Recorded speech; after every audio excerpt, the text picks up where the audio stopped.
সীমা আর রিমা ওরা ছিল দুই বোন, তারা গ্রামে একটি ছোট ঘরের মধ্যে মা বাবার সাথে থাকত।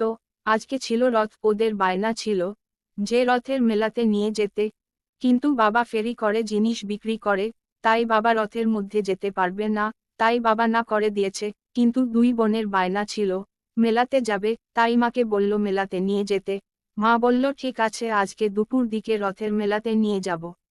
রথের মেলাতে গেল ওরা, মা আর দুই বোন। গিয়ে ওরা রথ টান দিল। তারপর মেলাতে গেল, গিয়ে কত বেলুন, কত জিনিসপত্র, কত কিছু উঠেছে তা দেখে ওরা খুব খুশি হয়ে গেছে, কিন্তু জিনিস কিনতে পারেনি টাকার জন্য। তারপরও মেলা দেখে দুই বোন খুব খুশি। মনে একটা দুঃখ ছিল, বেলুন কেনার জন্য গেল, সেটাও কিনতে পারল না। রথ টান দিয়েছে, আসার সময় মাকে বলল মা আগামী রথে আমি রাস্তার ধারে মালা বিক্রি করে বাড়ি আসার সময় বেলুন কিনে আনবো। এই কথা শুনে মার চোখ জল জল।